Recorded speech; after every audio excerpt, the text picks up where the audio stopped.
Ito yung unang gabi namin ni Kuya Konrad na pag-alalay ko sa kanya. At hindi nga pala dito nakasama si Bicol Ako Vlog, yung aking kapatid, dahil masama daw yung kanyang pakiramdam. Kaya ako na lang nag-alalay sa kanya. Sa amin dalawa ni Buboy na ang aking kapatid. Kaya ito, sa ilalim na siya, inaalalayan ko siya. Nasa bandalikuran niya lang ako para makita ko yung kanyang tangki kung may singaw.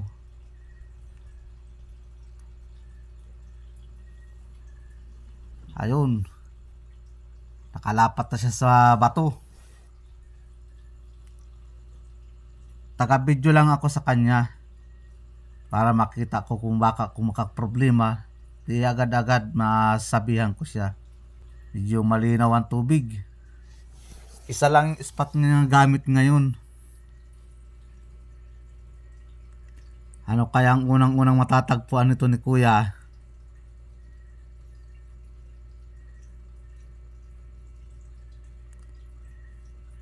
Ayun, may nasilip na. Ayun, sala. Hindi tinamaan yung unang pana niya. Nasaan na kaya yun? Nasa isip-isip ni Kuya Konrad, nasaan na kaya yung isda na yun?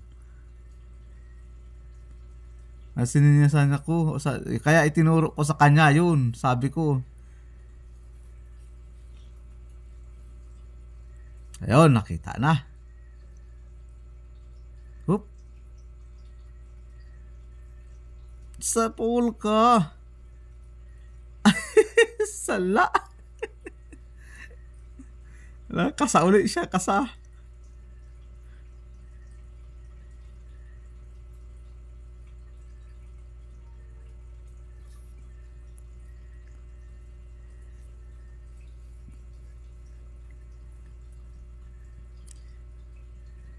Ito mga kabayan ay nagbisita sa amin lugar para mag-diving. Kaya di ko naman siya pinabayaan.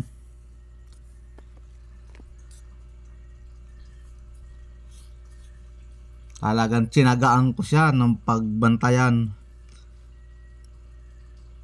Baka sakaling lumakas yung agos, maagapan ko siya.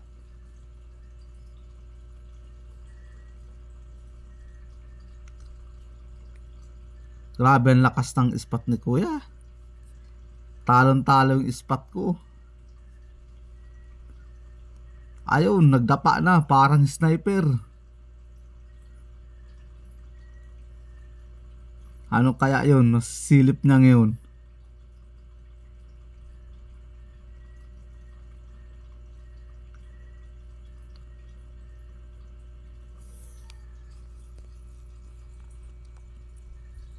Matyaga manilip.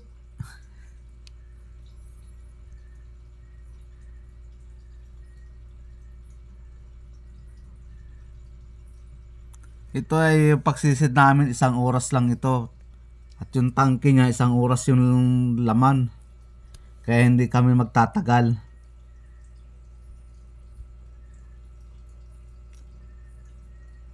Pero pag maisda, may mapapana agad.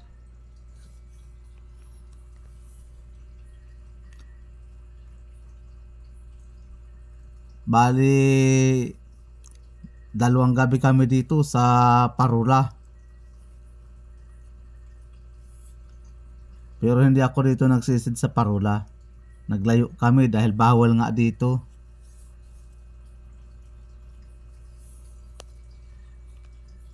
Pero hindi ko siya pinasisid ng malalim.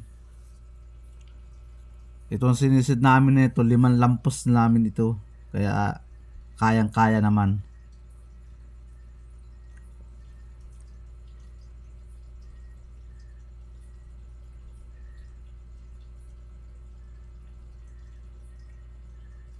Pakita na kayo para mapana na. Ayun, sininyasan niya ako yung mumul, videohan ko daw. Tapos bawal daw panain kaya hindi niya ginalaw.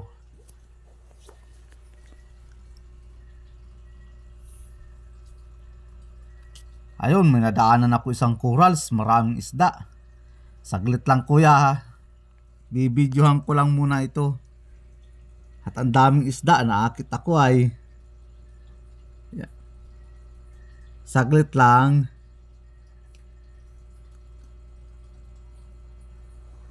Bahay-bahay man ito ng isda. Oh.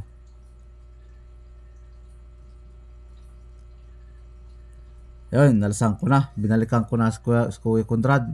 Ba, nakatayo. Aba, pinasikatan ako. May napana na pala yun. Di ko na i-video.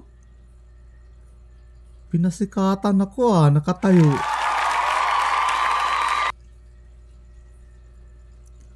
Dinadaraw kami ng mga bulatin dagat.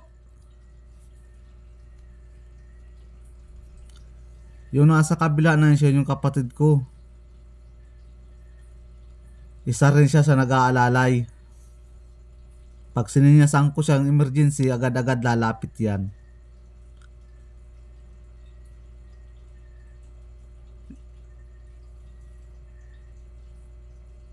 Ayun, nakadaan siya ng buhangin, nagluhod.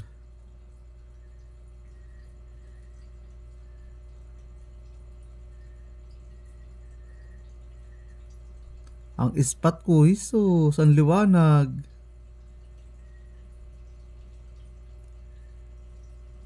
Ayun, tinuro naman sa akin yung budyong. Pinabibidyohan niya uli.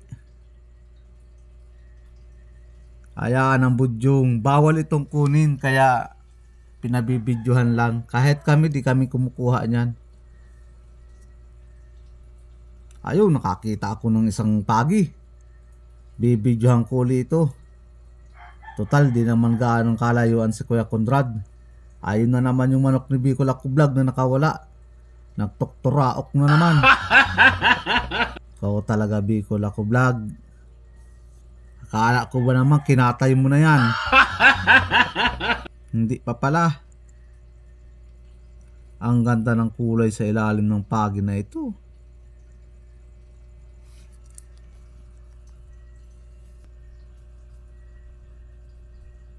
Ayun na. Sige na, iwanan na kita at baka ako mapalayo kay Kuya. At ito, may pinasilip na naman ulit siya. Ang lalim ng butas. Ayun, isang isda na ibang kulay. Maganda nga naman ang kulay. Kaya naakit siyang pabidyohan sa akin. Titingnan ko kung papanain niya. Aba, talaga papanain. Hindi nawawala ng isda ni Kuya. Ay, hindi nawawala ng pana ang pana ni Kuya. Laging mayroong nakalagay. Ayaw niya pantanggalin. Ayun na. Talagang ganda ng plangkita. Ayun, sala. Hindi tinamaan. Nahihirapan si Kuya magbalik nung kanyang pana sa lagayan. Lalo't pag madilim. Kaya iniispatan ko siya para makita niya yung yung pagkakasa nung lastiko. Ayun, naglipat siya ng posisyon. Siguro yung isda umalis dun sa butas.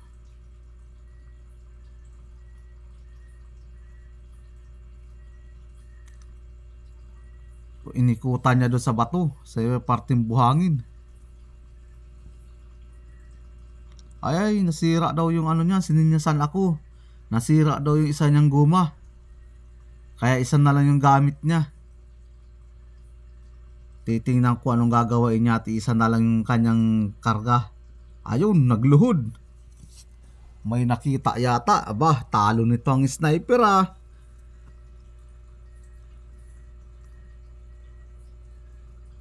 Ayun, nakita na. Titingnan natin kung tatamaan. Lalapitan ko siya. Uy, saan na daw kaya yun? Natagalan siya ng silip.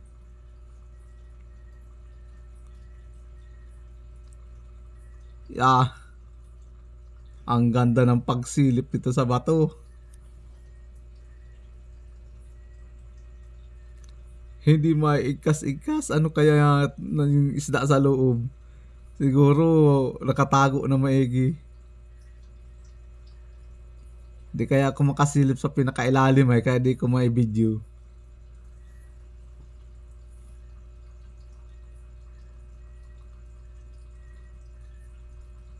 Ayun, ala, mapapasuot na yung ulo niya. Ba't ayun? Mungit. Tinamaan niya, kaya lang hindi lumampas yung pana niya.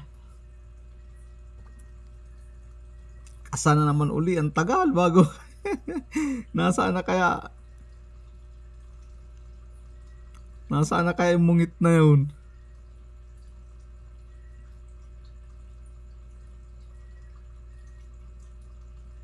Ayun, nakita na. Sipat. Sapul ka. Ay, sala. Dali, kuya.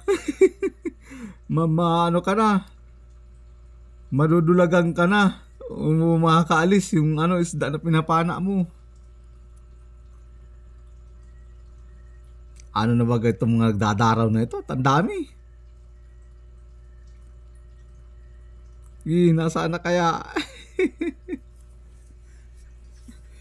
Nakatatlong pana na siya doon. Di pa nakukuha. Ayun, nakita na. Hindi na siya makalangoy na maigi at ansama ng tama. Yan na.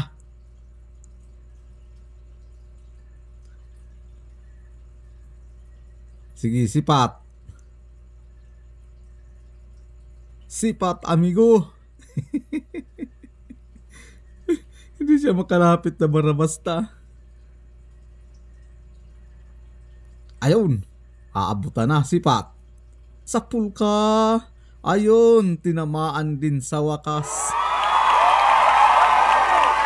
Nakalampas din yung pana. Ay, masaya na siya. Pinahirapan siyang maigi.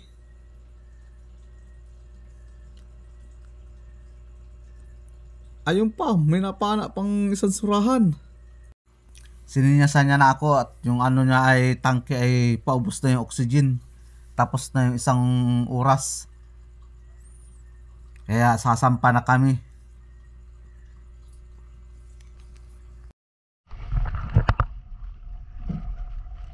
Madilim. Ayan. Ayan, yung dalawa. Aklan, Bicol, Aklan. Kakahiya. Naka-gloves kasi ako, hindi ako sanay naka-gloves. Gusto ko, nakakamay lang ako kaya ramdam ko yung tubig at saka buhangin. Ano pangalan ko ya? Siya kuya yung tinuluyan namin sa sa Aklan. Magburakay kami. Taga-Kalibo. Taga-Kalibo, Aklan. Welcome to Kuya Anto Vlog. Subscribe. Subscribe mo.